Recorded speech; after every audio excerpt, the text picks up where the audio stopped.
Welcome back, Warriors, to another episode of the Warrior Way podcast. I, of course, am your host, Coach Cowan, and today I am joined with Cheree Ramirez from New You Life Coaching. She is a faith-based relationship coach for women. Welcome to the show. Thank you so much for having me. I appreciate this opportunity very much to be able to share my mission and what my work is here and what my calling is. Absolutely. It's my honor. I appreciate you taking some time out of your busy schedule to join me here on the show. Now, we've talked a little bit about your coaching and what got you into coaching, and there's some crazy story in your past. So we have a lot to kind of go over here. So why don't we just start a little bit why don't you just tell me a little bit about you and about the work you do and why coaching?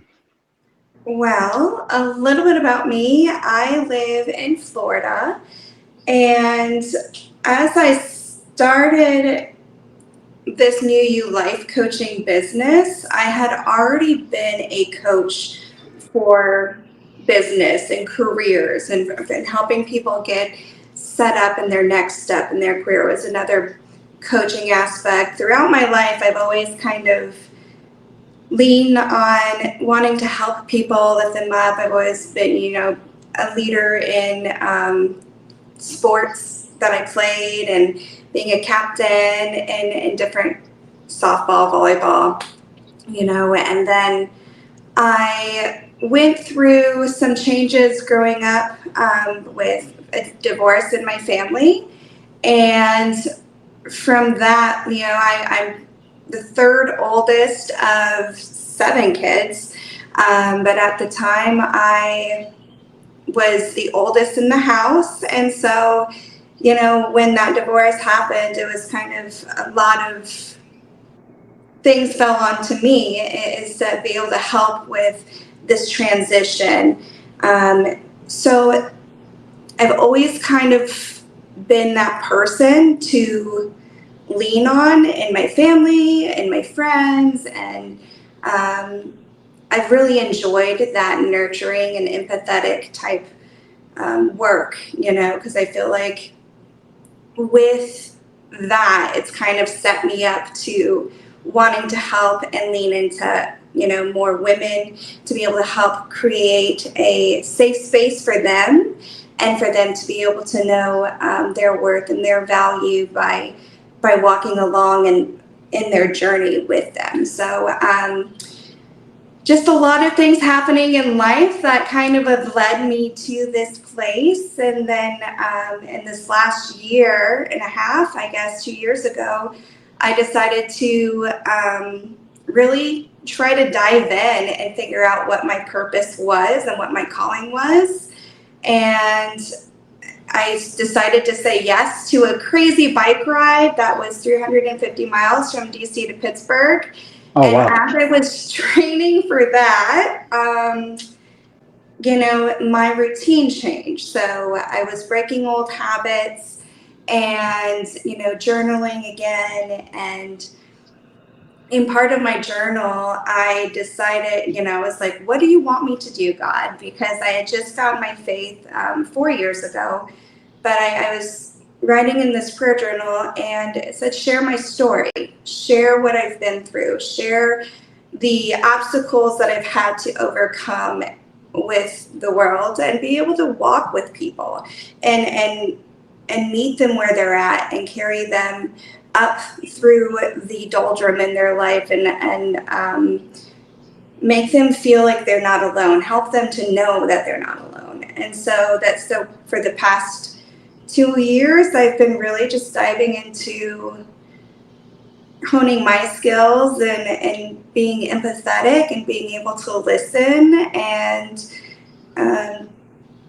helping people break their limiting beliefs, because there were so many people who told me that I could never accomplish this bike ride because I never actually rode a bike. And the last time I think I rode a bike, I ran into a parked car, and that was in 5th grade, and flipped over it. So I wasn't very not the best experience, yeah. No, not very coordinated on 2 wheels. And so I kind of had those limiting beliefs myself, like, what am I doing? Why am I doing this? And I busted them, and I was able to do that because I showed up for myself every single day. And I had changed my circle and changed the people who were in my ears chirping, saying that I couldn't do something.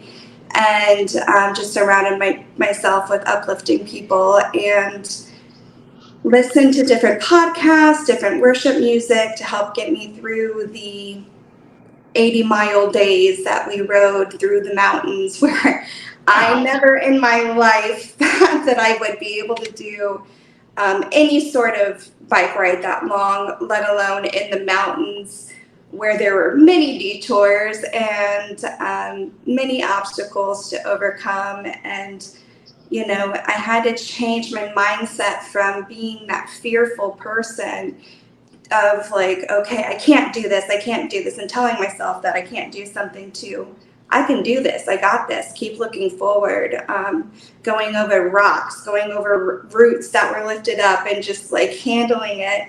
I mean, I didn't fall off my bike, but I had plenty of bumps and bruises on that trip. So it was an experience that I will never forget, and that's really helped me in my journey of changing my mindset and how I spoke to myself, and has allowed me to learn how to help other people through their obstacles, whether it be a bike ride or a bad relationship. So That is awesome.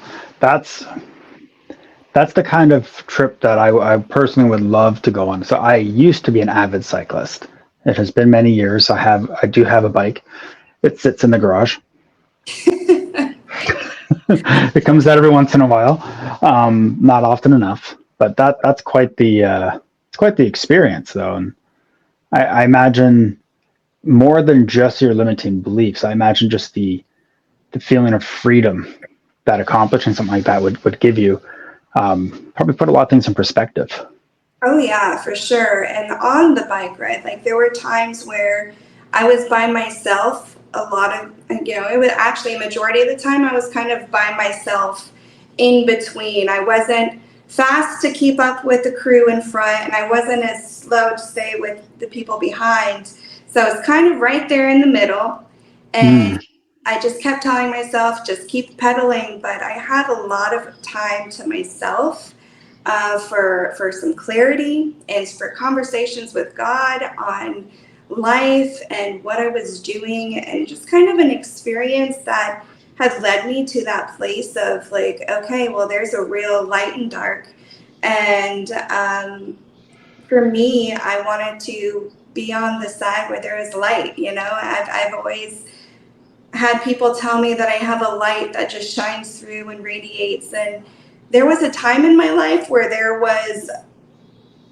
was lost, and that was gone. And I've come a long way in the past 4 years, because actually September 29th is my anniversary of my baptism and giving my life to Christ. And I was raised Mormon, and there was a lot of things that I had to unlearn and overcome just from that alone.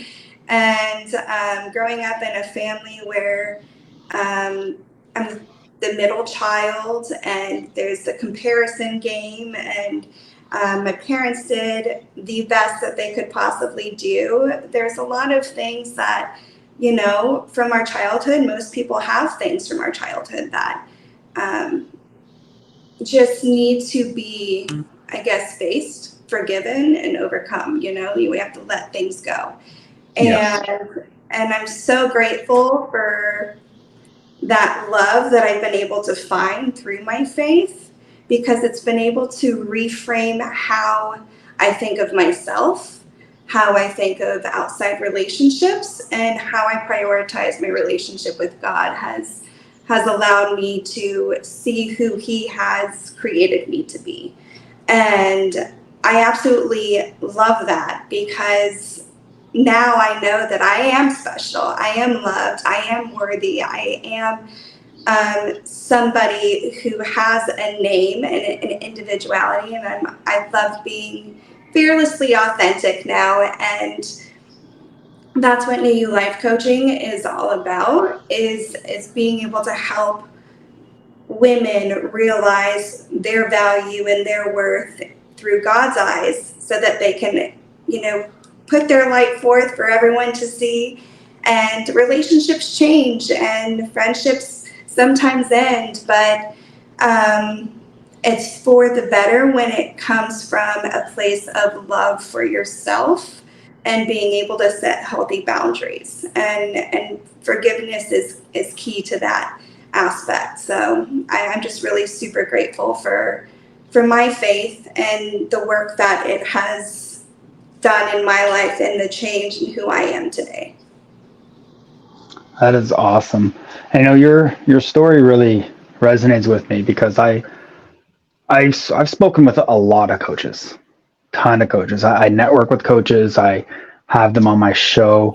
I'm part of a men's group, which has got a bunch of coaches in it.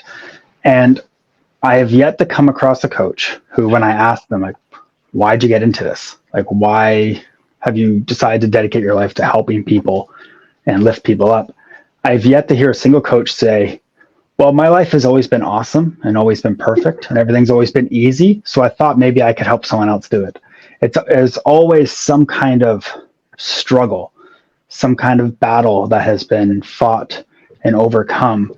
And I personally, I don't mean any bias by this, by being a coach myself, but I personally do believe that it takes a special kind of person to enter into coaching.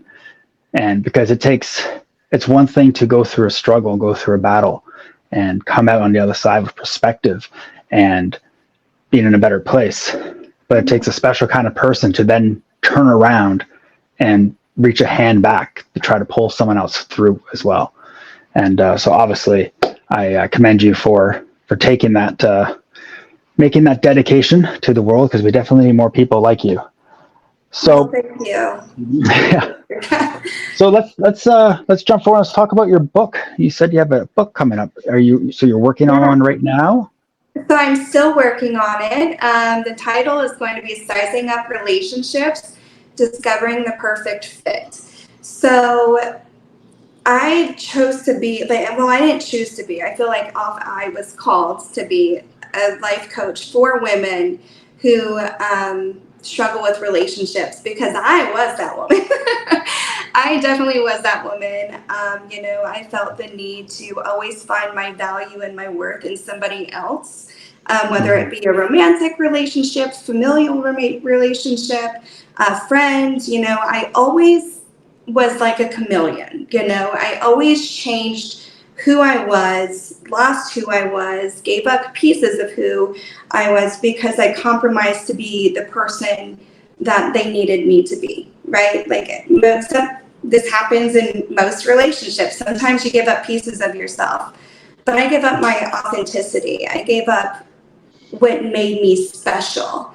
And through this book, I actually got this idea from one of my own counselors that I was going to a few years ago. And I was talking to her about relationships with coworkers and the relationships that my daughter was kind of facing at that point in her life. She was 8 years old. So, just transition in her friend group and people coming into their own individuality and that sort of thing.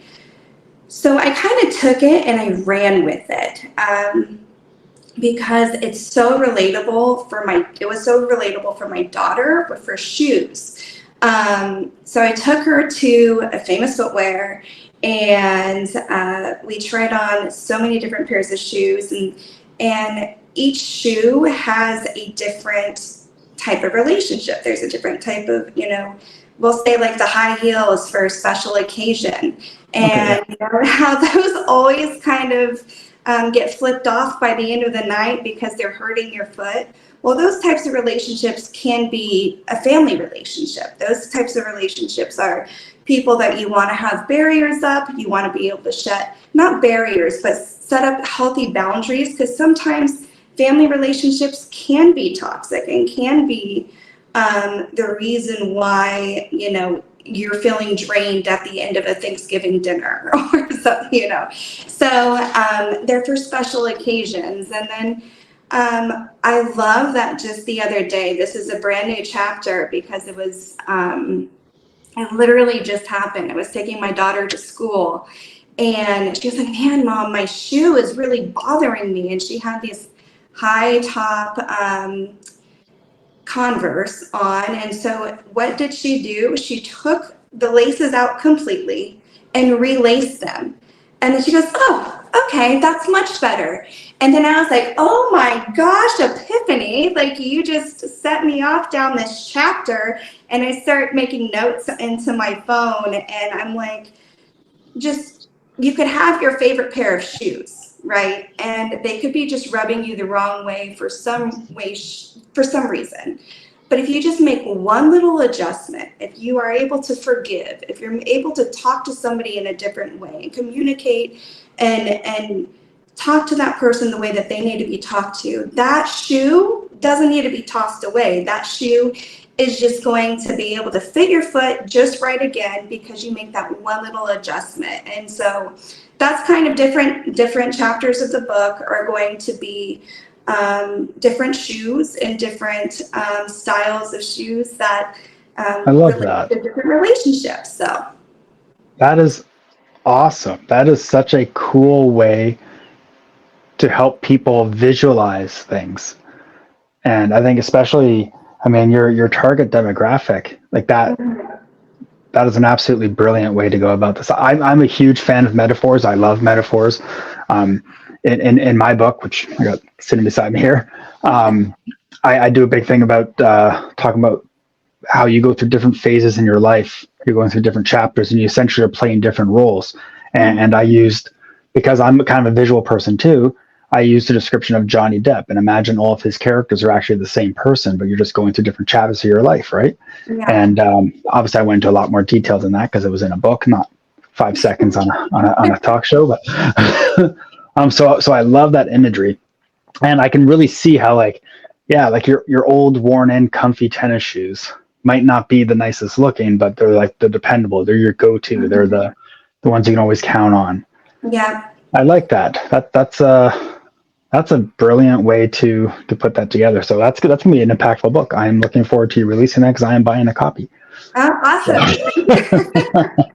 No, I'm super excited. It's been a work in progress because I actually started writing a completely different book last year, and I kind of put it on the shelf for a little bit because I was like, this is going in a way that like I was sharing my story, and there are parts of my story that have been very dark and very, I guess, triggering, and it would be very triggering. And like I even put a disclaimer at the beginning of the book, and then I was like, you know what?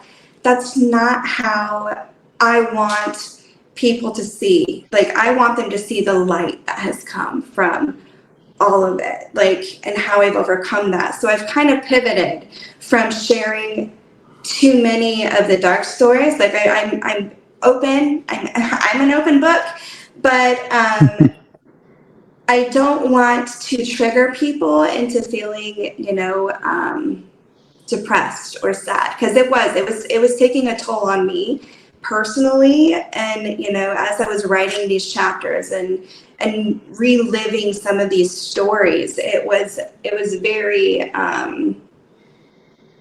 I guess the word I was going down like a little bit of a spiral and getting stuck there. And I was like, I don't want to get stuck there, and I don't want my people to get stuck there. So I just reframed it and decided to focus on this book instead, sizing up relationships, with shoes, and making it a fun way to think about the relationships in your life. And like Trent Shelton is somebody who I listen to, and his book and everything. And he talks about gardening, and it's very similar to how I'm looking at these shoes and different relationships. So I'm excited for it to come out, but I know that in my life personally,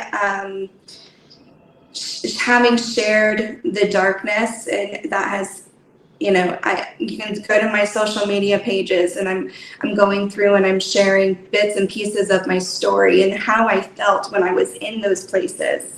But I'm also sharing like how great it is now, feeling a sense of peace and freedom in God's love. So that is that's my mission, sharing that light and that love and turning towards the light instead of going backwards and living in that place and just being able to let it go. So yeah, I love that. That is absolutely amazing, and it's important. So I'm very happy that you do share some of the dark times, because I personally know, like, at least like even with my practice, like I work with men, and I know men tend to have a wall up. We don't like to talk about things like emotions. It's kind of like a thing with us, right? Because we don't like to look weak, right?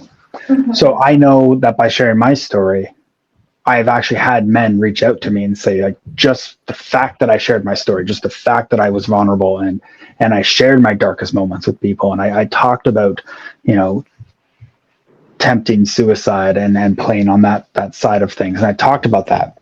Mm-hmm. Allowed other people to connect, whether they were feeling that low or not. It still allowed them to be like, okay, feeling like crap isn't a me thing; it's a human thing. It's like, it's a human thing. Exactly. Yeah, it's a life thing. It's exactly. A worldly thing.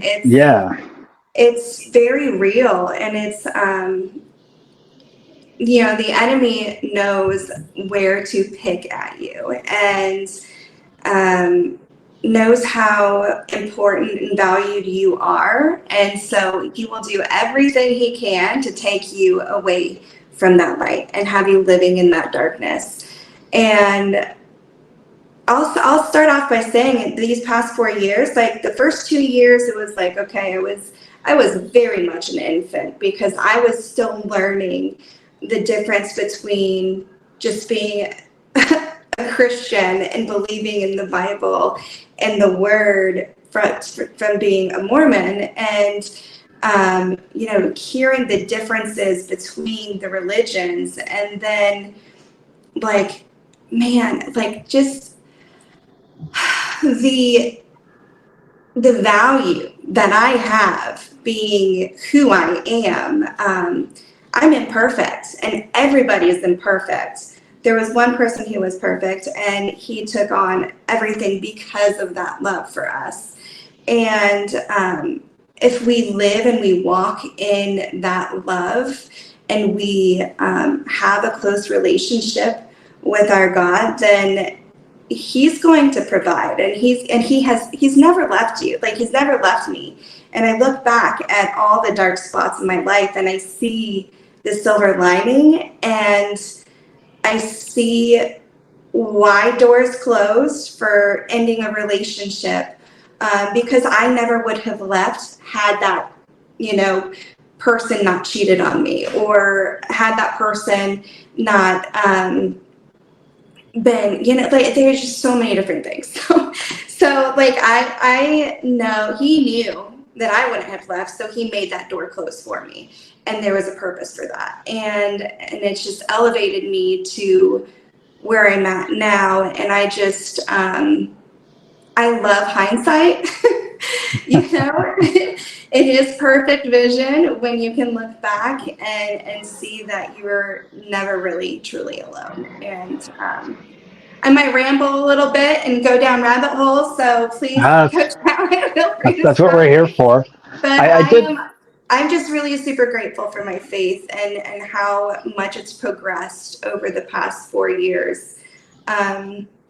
Never in my life did I ever think I was going to be this type of Christian, like, I never thought that I was going to be the one who is sharing her faith with the world, and being so vulnerable. I always knew that I was going to make a difference in some way, shape, or form. I always knew that I was going to help people. I've always had a compassionate heart. I've always volunteered, and I've always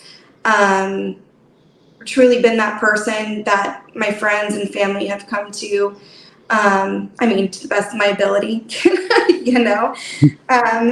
But I didn't know to what capacity, and now that I'm here and I know that this is my calling and this is my purpose, I'm going at it full bore, and I don't want to deviate from that, because this is truly what brings joy to my heart, is helping women find their joy in their lives and recognize their value. So That is so cool.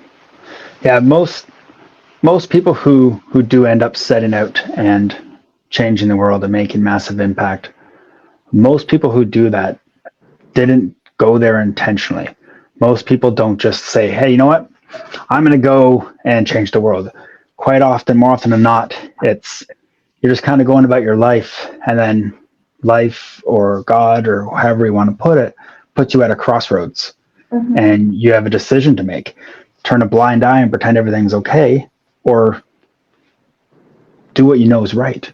And that's, I think, what throws a lot of us into this industry is we kind of hit that crossroads where we realize that, you know, we have something that we can do to help other people, and it would be quite irresponsible for us to not do that. It would be wrong for us to not share our light, to share our stories and try to help.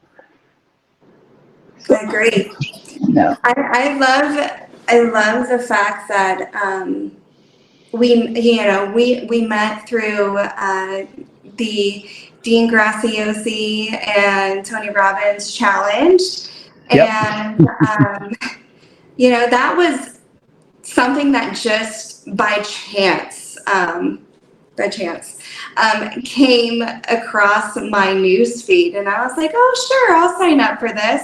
And then I was like, oh crap, I can't do every single day because of X, Y, and Z. And then I was like, you know what? I have to do this. Like, I feel like this, like if I didn't do something, if like I just felt compelled and like there was something that I needed to do. And I'm going through the courses and everything now, and it's just such a, it's like it's overwhelming with the knowledge that they have, and It is. And even just past them, like just like I'm a bit of a junkie, I'll have to admit. Dean and Tony do 2, 3, 4 events like this a year. Some kind of like free mastermind thing, and I sign up for every single one. I don't always join in for every day on every one of them, but it's kind of like a couple times a year I get sort of like it's like a re-pump up on top of everything else. Because I mean, there's no denying the way Tony teaches and the methods he uses and just his outlook on the world and on life. It's quite powerful, and everybody can pull something from it. So it's almost like I try to get my fix every couple months by joining one of his masterminds and absorbing what I can, along with the other thousands of resources that I'm a complete self-help junkie at this point. I may have a problem. I don't think it's a problem if you're just sharpening your skill, right? Yeah. I mean that in a complete comical way. I love it.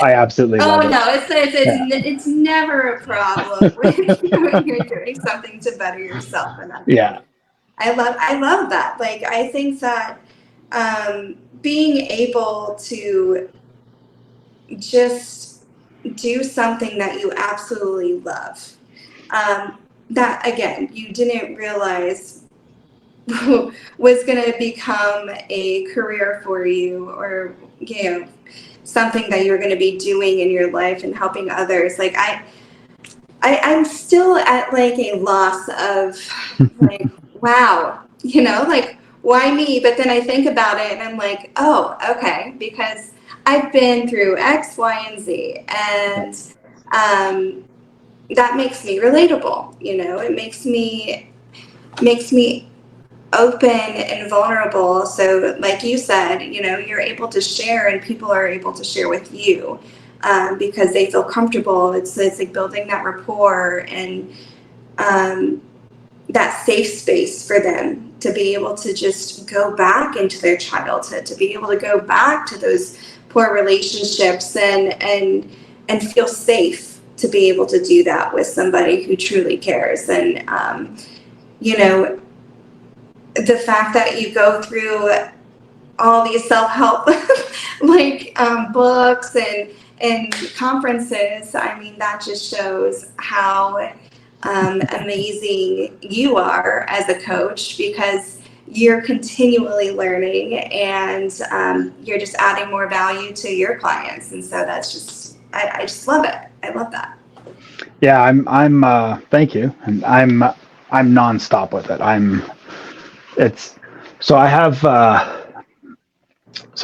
ADHD, and part of that is led me to become something called a polymath. So polymath comes from mathematics, but polymath is someone who's knowledgeable and skilled in a huge variety of disciplines. And basically, it's quite often brought on by, I should say, shiny object syndrome. So, I'll get really, really into something.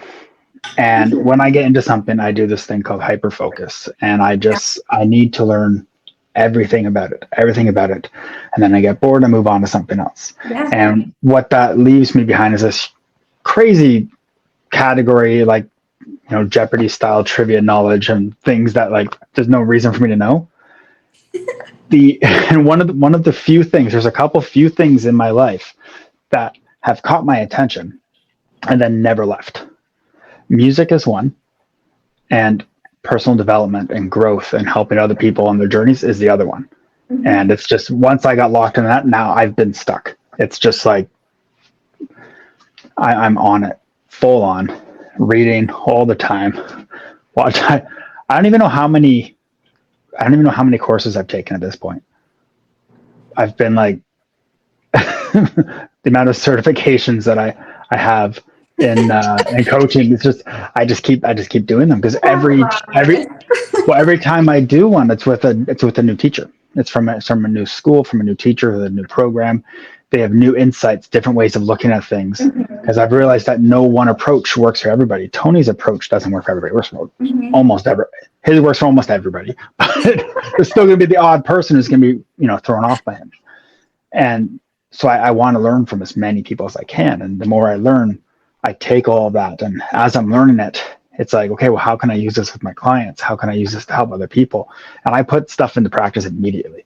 If I learn something new, my very next coaching call, I'm using it. Like, it's like I'm immediately putting the practice what I know, because what's the point of knowing it if you're not going to use it to help somebody else? Exactly. And I mean, we could do a whole nother episode of this, just talking about taking courses and programs, and just talking about some of the teachers and stuff, because it's amazing. But I don't want to drag that out too long. So let's reel things back a little bit. And I did have a question I wanted to kind of ask you, without going really into the actual, like, specific differences in the faith structures and like that, because this isn't a show about religion. This is a show about your journey. Mm-hmm. What were kind of some of the obstacles, and either personal or exterior relationship wise or otherwise, that you kind of had to go through from going from one like faith path to another? So for me, growing up, I felt like I was more there to be seen and not heard. And I didn't really have a voice that was valuable, that was valued by anybody. And no matter how much I tried to share it. And I always kind of felt like I was never good enough. And that comes down to like growing up Mormon. I was going to church every Sunday. We were kind of, I would say, the black sheep Mormon family. We were not the typical Mormon family that was prim and proper, the prim and proper Mormon family. We had a lot of things that happened within our households that were frowned upon. And then you'd say, like when my parents divorced and stuff, there was a lot that like I saw being a young kid, that women just were not really, from my point of view, I'll say from my point of view, women were not valued. Women were, trying to say it in the best way possible, because I do still have Mormon friends, but for me and for my I think family, I think all the listeners will understand that you're not trying to trash the Mormon church. You're specifically just talking about your life my experience within it. yes, yeah, I just Yeah. want to make sure that is clear. Yeah. But within my family, there were things that happened, and without throwing anybody under the bus in my family, I know that women were made to just deal and to just put on a happy face. And as children, we were made to clean it up and sit there and be quiet and just kind of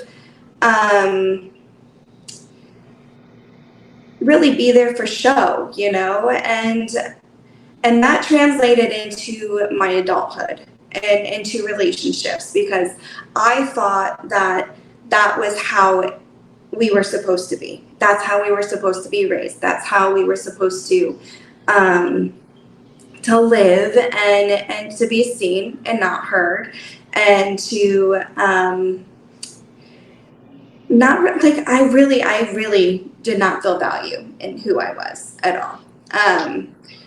And after I had my daughter, I wasn't going to church. Like, my whole family fell away from the church for a few years after the divorce. I was going to ask if your family was still in the church or. No, nobody in my family is still in the Mormon church. But after the divorce between my parents, it got kind of hairy, as things tend to get with a divorce and a separation and so many kids.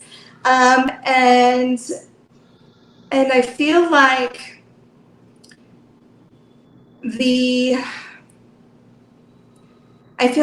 when that happened,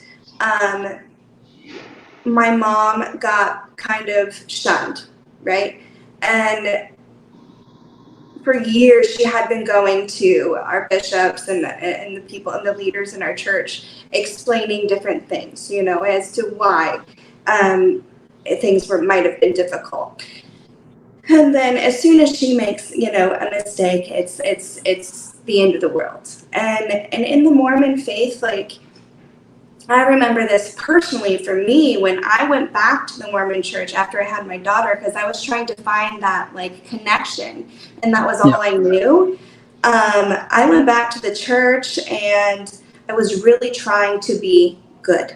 I was really trying to follow the words of wisdom. And I was really trying to fit the mold that the perfect Mormon girl would fit.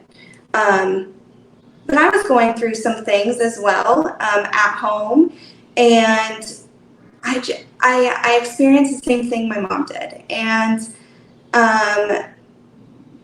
then I ended up getting a divorce, and I stayed in the Mormon church and the Mormon faith, and I was just trying so hard to be that person, but I could never be that person. I could never measure up to that perfect Mormon who never made a mistake, who never said a cuss word, who never drank or had sex and that sort of thing. Like, and I that's just, I couldn't fit to that role because I didn't know that I was loved because I was seen as somebody like my thought, I'll go back to that again. My thought, like I felt like God didn't love me unless I was perfect. You know, like God didn't want me unless I did all these things. And so when I would do those things, I would go and tell the bishop and you know, repent. I wasn't allowed to share my testimony. I wasn't allowed to say prayers in public. I wasn't allowed to teach. I wasn't allowed to do any of the things that a good Mormon woman could do in public because I wasn't worthy of doing it. And so like my self-worth was just in the gutter. And then I got engaged again and to a Mormon, and we were 2 weeks away from getting married inside the temple. I had gone and I was doing all the things, right? I was being my best self because I thought that that's what I needed to do. It wasn't my choice. It was just because the feeling of needing to do something to please the man, please the church, right? Yeah, you were playing a role. I was playing a role. Yeah. I was, again, being that chameleon. And then 2 weeks before we were supposed to be married in the temple, I realized from another act of God closing that door that I forgot my phone and my daughter was supposed to be with my ex-husband and she was at home, and so we had to change plans. I had to get a babysitter, and this is just a little off the wall story. And I left my phone on the back of the couch. And I left, and because my ex, the fiance, and I had plans to go out that night. And so we had the babysitter, and my daughter was like, I want to see my mom. I want to FaceTime. Or before FaceTime, it was still Skype, right? So this was going back a few years. And so she Skyped me, but on his phone. And again, this is a Mormon boy. He went on his mission. He did all the things. And come to find out, like after I got off the phone with the Skype, I saw like a list of other women, right? Dating back to when we were even getting engaged. So there's a lot of things that happened. And I was just like, what?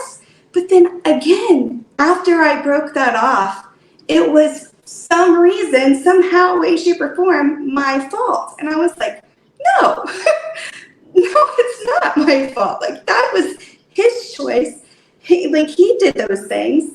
And I'm not going to, like, I've already been there, done that. Like, I'm not going to go back into a relationship. Like, he played the role really well. And he was able to hide it. And God saved me from that. Like, by making me forget my phone, having my daughter be there, like all these things happened in order for me to see that truth. And then to even go a step further, like I lost my faith in everything, like after that. I can only imagine, yeah. Like I imagine you didn't go straight from Mormon to Christian. You must have been an abyss in the middle there. Oh man, and it was an abyss. It was a solid like 3 years. And before I even thought, because I was like, well, I must be so bad that God doesn't want me to be happy. That God doesn't want this for me, that I'm not this and I'm not that. And so I made a lot of bad choices in that 3 years. I went on a very dark downward spiral, and I suffered with suicidal thoughts and all of it. Like, I made bad choices, and I lost a baby, and I had to go through that. And I was like, is it because it was out of wedlock? And I was like, no, like, it's just, there's so many things that happened that, like, I didn't know grace yet. Like, I did not know that there was such thing as grace. And, oh man, sorry. No, it's all good. Like, it, the feeling of knowing that love is what everyone should feel. Everyone should know how truly loved they are, and the grace that God gives and the peace that comes with it. Like I said, it's been a journey for me to be able to go from being an infant to running towards him every single day and knowing my worth and my value and knowing how to set healthy boundaries and release the toxic relationships and prioritize who I am and who he's created me to be as my authentic self. It's been a journey, and I'm forever grateful to my old boss. Again, another job that I had that was for a purpose, and it was for me to find my faith and to be saved. I was in a pretty dark spot, like I said, and every job that I've had has led me to this point. Every training, everything that I studied when I was in school has led me to this point, and to be able to have a comfort level of being on screen and being able to talk.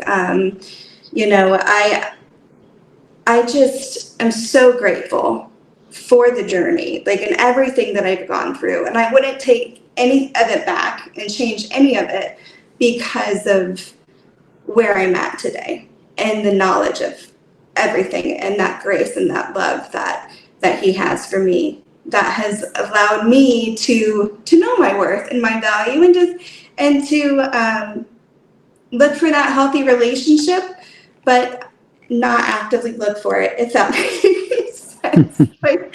I'm still very much a single mom, but I am no longer looking for love in the wrong places to not be alone, because I'm not alone, and so I'm just super grateful. And I count my blessings every single day that those relationships didn't work out, and that I'm, not going to, I'm breaking cycles in my family, and hopefully being the example that my daughter needs, to be able to let her know how wonderfully made she is, and that it's okay to be independent, and it's okay to have a strong will and worth in your own sights. It's not bad to be selfish. It's okay to set those healthy boundaries and to be able to, I keep on saying boundaries, but those are just so important to set for yourself. Oh, absolutely. Absolutely. Because I never had them before, and I was like, oh yeah, come on in. You can come and change my life around, It was a free for all for anybody who came, and they knew that, and that I was easily manipulated, and I was easily able to mold into who they wanted me to be, because through religion, through family, through relationships, through everything that I had endured when I was younger, I had to unlearn and recondition myself from those things, and not be a codependent woman, and not be somebody who was so broken and so lost to the fact of just trying to make people stay with me because I didn't know who I was. I lost my value and my light, and so many people had told me that throughout different bad relationships, that my light had gone away a bit, and now people are saying, they see it's back, and it's brighter than it's ever been, and I'm just really grateful for that. So I just went on a whole tangent. So that's totally great. I actually wanted to thank you for sharing your story like that, and emotions and all. Most people don't realize it's not easy to get on camera and spill your emotions out and tell your story like that, it's not easy. It takes a lot of courage to be able to do that. So I just wanted to thank you first for being so open and sharing your story like that, because I know someone out there is listening to this right now, and they're going to pull a lot of strength from hearing your story. They're going to relate to it, and it's going to be your story. There's an expression I love, that's your story is going to become part of their survival guide. And so thank you for sharing that so openly like that. That was absolutely amazing. And I also wanted to mention, I love how you've been able to reframe your mindset to not just look at all these negative things in the past and be like, oh, that all sucked. My life would be so much better if it wasn't for all that. And instead you're looking at it as in, I'm happy that these negative events happened, that these bad things happened, because they pushed me to here, because they taught me this lesson, because they put me in position to help other people. And I think that's a very powerful thing to help deal with past events and trauma. And just, it's so easy to fall into the blame game and fall into the, the woe is me, just sinking into like the pity pit. And it's so easy to do that. I've been there. I have been there. Yeah, we all have. But now you've put yourself in a position where you'll never be in there. Not only are you not going to fall into that pit, you're now shining a light to the ladder to help other people get out of that pit as well. By helping other people learn to just, yes, everyone's got some stuff in their past, some worse than others, that sucked. But if you look at it and look at what lesson did it teach you, where did it push you? Where are you now because of it? Like I look at my past events, and I had some really horrible stuff happen to me, and it pushed me to the borderline of suicide myself. And absolutely awful. That was an awful place, an awful situation. But I wouldn't be here right now because I wouldn't have been pushed into personal development. I wouldn't have started learning. I wouldn't have started sharing what I was learning. And then I pretty much stumbled blindfolded into coaching. I had no intention of being a coach, right? It just kind of happened. But yeah, so that's one thing I've actually been working on myself. I wouldn't say I'm there yet where I'm grateful for the events yet. That's something I'm working on myself. So it's really awesome to see that you have started coming to a place where you're able to look at past events like that. That shows some massive growth. And I just know that stories can be very inspiring, especially because you're on the other side of it now, which is just amazing, right? And there's some people who are in less complicated situations, because like that's something, especially when you take a faith structure like Mormon that is so community involved and so immersive, and breaking out of that into going to a different world. You're essentially in a different world. You're essentially going to a whole different world. It is. And that takes that's quite a journey. Personal relationship now. It's like he knows my name, and I know that I can go to him for anything at any time of the day, whether I am being prayerful and on my knees with my eyes closed and being reverent, or if I'm in a position where I just have this like, okay, this is not a good feeling. Let me just like say this inner prayer. Like, that's okay. Like that's all right. Like, it's okay to pray for things that like, okay, I'm going to take a test. Like, I pray with my daughter every morning before she goes to school. I pray with her every single night. And she knows, like, throughout the day, like, we just, I'll give this example of, like, I love that I have such a personal relationship now that it actually feels like, okay, he's listening. He knows what's going on. Like, I just went on a road trip with my daughter. We drove from Florida to Iowa, where I'm from.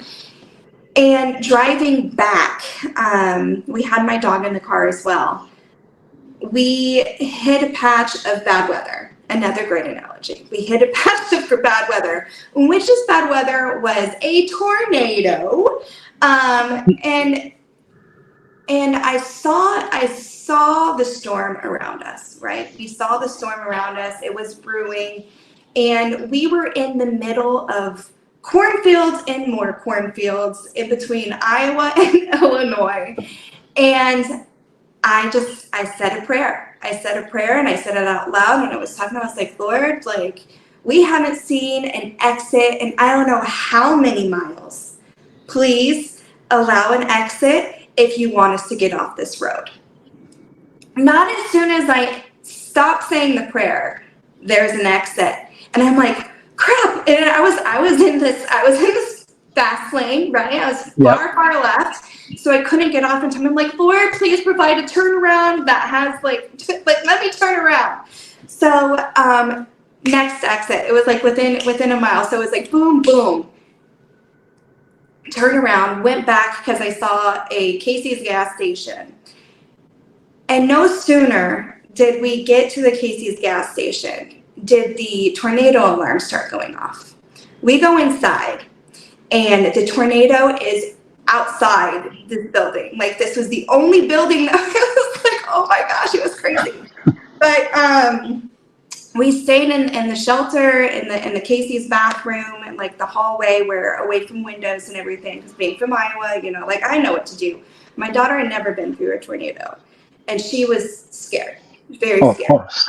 You know, and we had I had my dog in my carrier, and it was a very intense situation. So once everything had calmed down, I said a prayer. Felt it was like I love the Holy Spirit because it's such a discerning factor with things. Like I felt like it was calm. So we got back in the car. We went.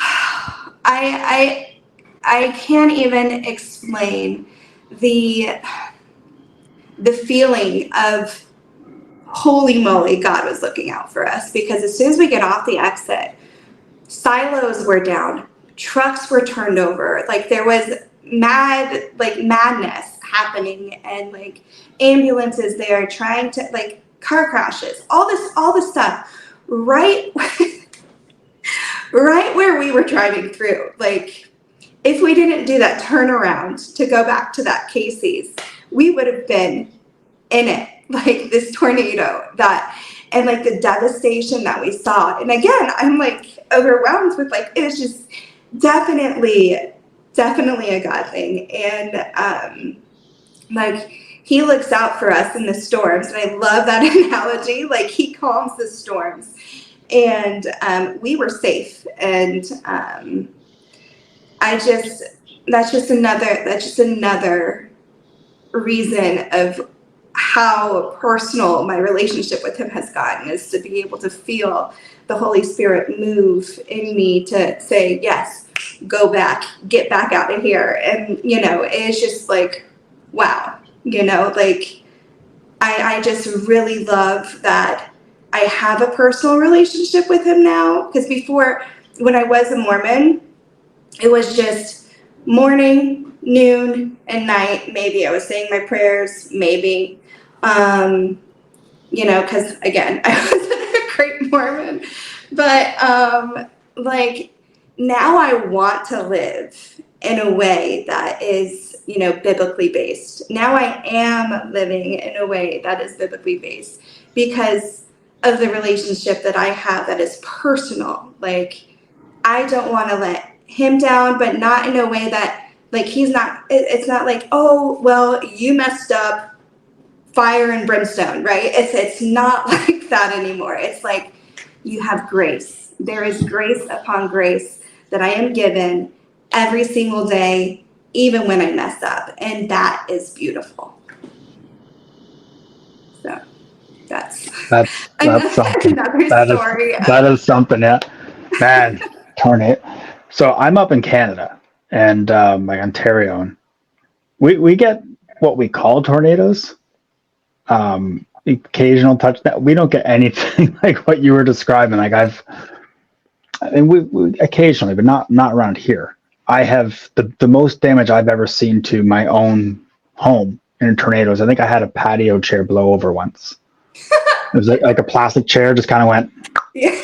Yeah. We get high winds and stuff, but yeah, so I can't even, oh man, I can't even imagine your daughter going through that. That's quite something. I guess people do every year, but that's crazy. Yeah. But it's really cool to see how you've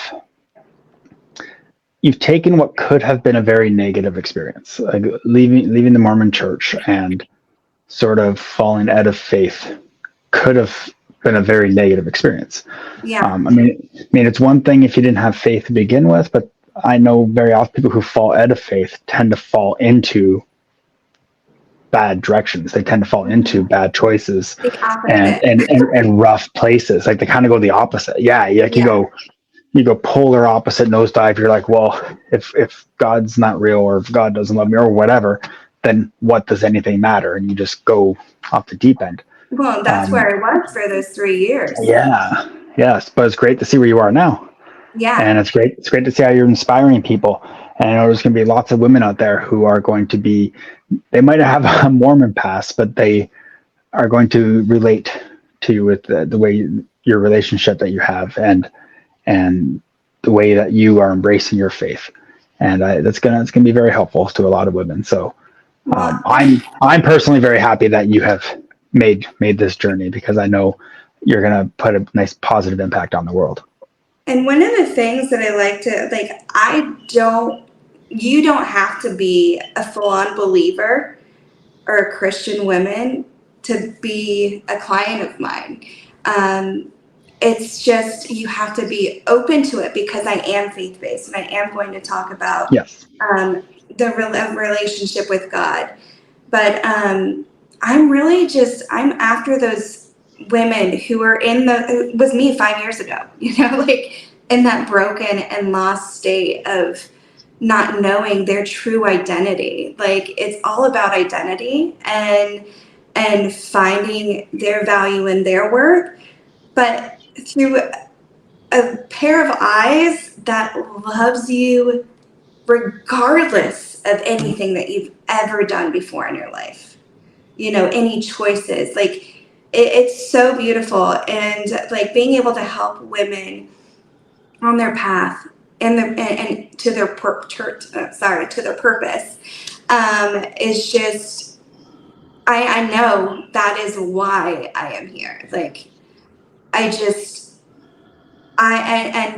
it started off with me wanting to be just a public speaker. My story, his glory, I'm going to share how I've been able to overcome obstacles and that sort of thing. And then from there, it was like, but I want to plant seeds and help them develop their garden and help them develop those seeds, because I like didn't always have that, but I'm so grateful for the Lee family, who first, my boss who kept on inviting me to church, was relentless in pursuit of my heart because he saw that I needed it. And then his wife and his family, who just like embraced me and walked that first year and a half, 2 years with me and helping me establish my own disciplines in my faith. Like, I love them and I'm forever grateful to them, but like, I want to be that for somebody else. And I want to be able to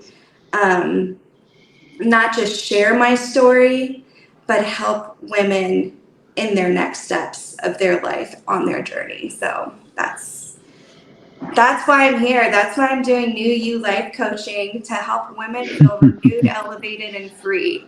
It's so important. And being able to help women find their identity through Christ is how I've been able to do that for myself. So just grateful for this opportunity. I know that's going to resonate with a lot of women, and it might not resonate with all, and that's fine. Like you made a comment how women don't have to be in the same, faith journey as you. But the whole point of coaching, the thing that I love about coaching, is that there's so many of us that if someone doesn't align with you, who cares? They're going to align with somebody else. The point is, hopefully they align with somebody and make the choice to hire a coach and start going down that journey.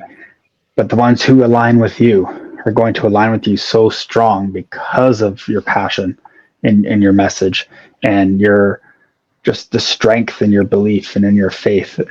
The women who are going to align with you are going to align with you very, very strong. And that's going to allow them to have massive, massive change, massive growth, massive impact. And your book, like I'm a man, and I'm excited to read your book because I think the whole idea, this whole concept about the shoes, I think is just absolutely brilliant, and it's I'm excited to see how you put it together. So like definitely shoot me over a link when you do have this published.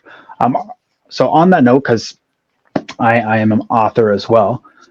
Are you self-publishing, or have you found a publisher? What road are I you taking? haven't decided yet. I haven't even really started looking at that option. But one of the things that is on my vision board is going through Random Penguin House. But there's another faith-based one. About to say there's a bunch of Christian publishers. Yeah. So, but this one isn't necessarily Christian. It's just a fun little book.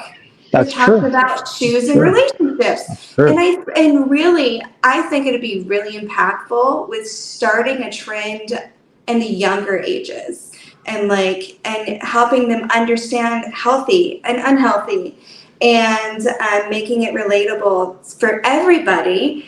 Because truly, I mean, I've been doing this with my daughter since she was 8 years old, and some of the stories that are going in there are going to be stories that she has shared with me of like, Mama, I think I'm ready to give these shoes up and bring them to Goodwill. And I'm like, okay, which shoes are you talking about? Thinking she's talking about actual pairs of shoes.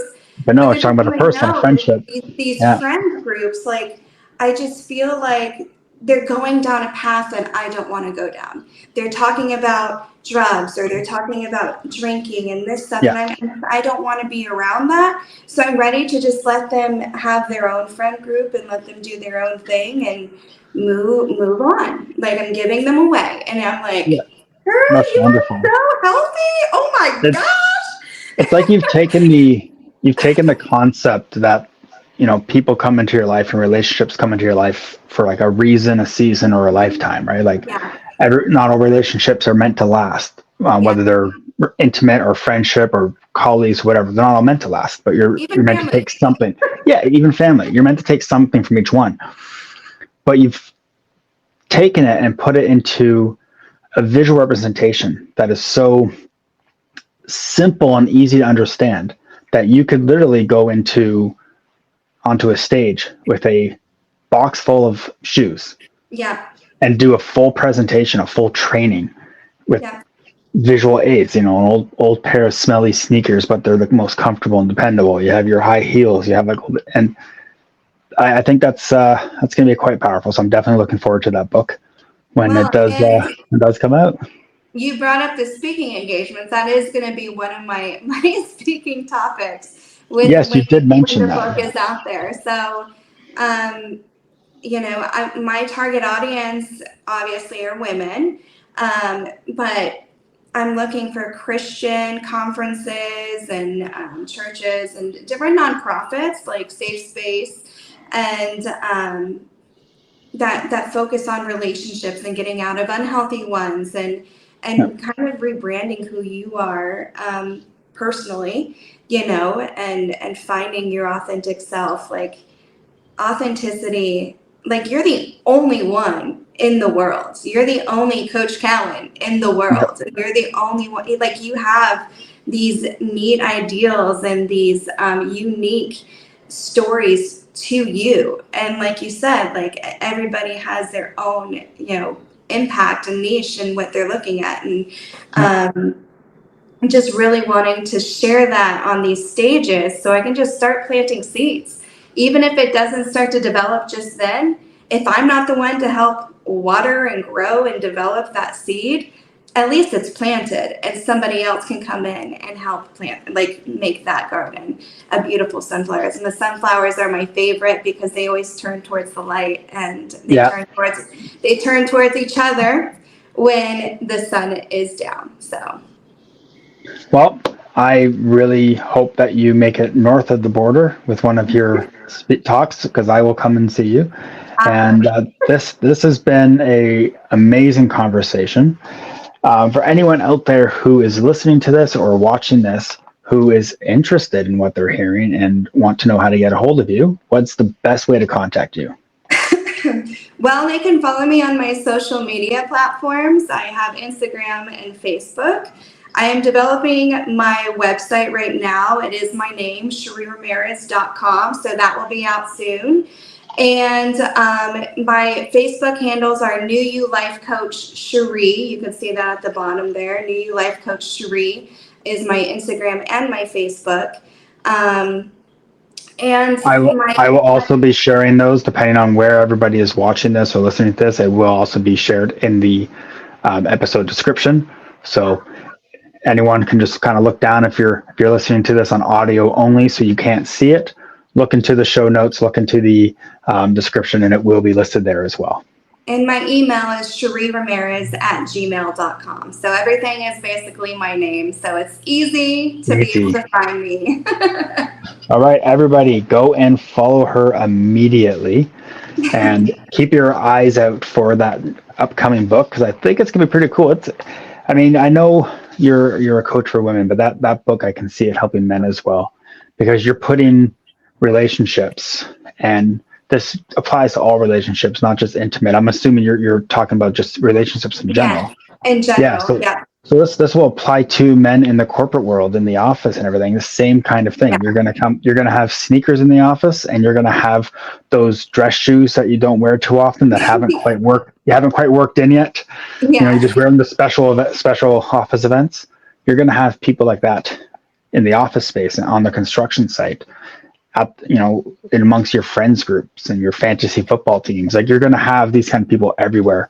So I can see your book helping a lot of people. I actually do have a chapter on work boots and how they protect your feet and that sort of thing. So, Perfect. So there we go. Well, I look forward to reading it. This has been a wonderful talk. I'm going to have you back on again when you actually do publish your book. We'll have to have you on part of your book tour. Make sure you swing back through my show again for your book tour. Yes. I'd love to talk with you about that more in depth. Try to get my hands on a copy of it and read some before we have that chat. That would be cool. Amazing. Autograph. Well, thank you. Awesome. Well, thank you so much for joining me here today. This has been absolutely a blast. For everybody, make sure you check her out. I will be posting all her links everywhere that I can, so look for them. If you can't find them, hop over to my social accounts, The Coach Cowan, which I'm assuming you're already following since you're watching this show, since you're listening to me speak right now, and you'll be able to find links to her stuff. Click right on there on all the promos and things that I'll be posting.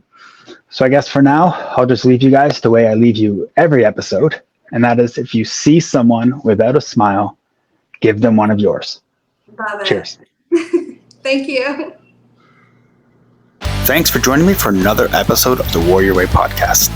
Don't forget to follow the show on your favorite platform. The Warrior Way Podcast is streaming on Spotify, iTunes, Google Podcasts, YouTube, iHeartRadio, Amazon Music, Audible, and more. Subscribe and hit that notification bell to make sure you never miss a future episode.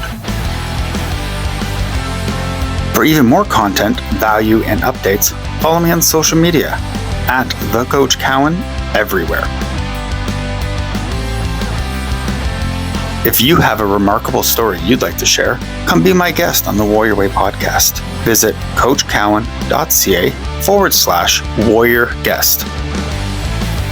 Grab your copy of my international best-selling book, Go Love Yourself, on Amazon.